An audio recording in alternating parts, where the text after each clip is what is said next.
Eto na ha, pakikinggan natin ang ating trio tagapayo. Unahin natin si Dr. Love. Maraming salamat, Mama Carla.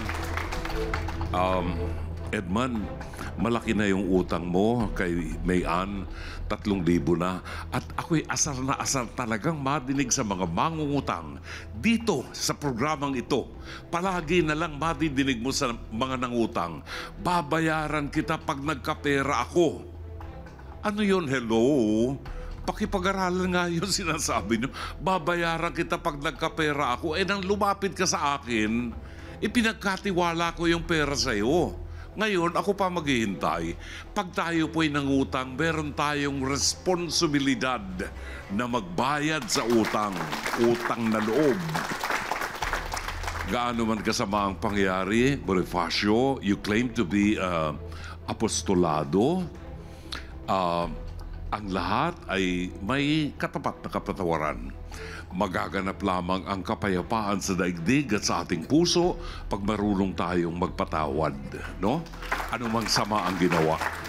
Kay Mane, kung totoo man na siniraan mo siya sa maraming tao na naging dahilan ng pagkawala ng kanyang clientele, dapat pagsisihan. Ang kapatawaran ay iginagawad sa mga taong nagsisisi. At sa pagsisisi mo, dito magsisimula ang panibagong buhay. Siguruhin lamang na totoo ang pagsisisi. Then you can be friends again. Bonifacio, forgive. Salamat po. Thank you very much, Dr. Love. Doktora Camille. Okay. Thank you, Mama Carl. Okay. Sana magkaroon kayo ng pagkakataon na magkapatawaran kayo dahil doon pa lang ang hirap para ibangon muli ang reputasyon. Dahil kasi kung pinagkalat mo yan, ang tao, dyan darating sasabihin natin, pag may sinabi ka isang bagay, yung tinatawag nating cultural norm, o yung parang kultura natin, nakikinig tayo sa mga ganitong bagay, kaya lahat ng tao sasabihin, may mali siya na sa utak dahil kasi nagbigay ka ng intensyon para siraan si Bonifacio. So sana magkaayos kayo. Yun lang po. Maraming salamat, Doktora Camille. Attorney Lorna Kapunan. Okay. Nakikita ko kayo na naiinis sa isa't isa, no? Ikaw na naging estudyante ka, dapat grateful ka. Hindi mo sinisiraan ang teacher mo.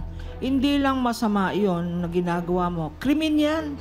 Slander, oral defamation. Yung chismis na nakakasira ng reputation, lagi kong sinasabi dito, oral defamation, preso yan, 1 to 6 months. So wag mo nang sabihin na yung pinagkakalat mo, at ninanaka mo pa yung kliyente ng teacher mo, kasalanan yan sa batas, no?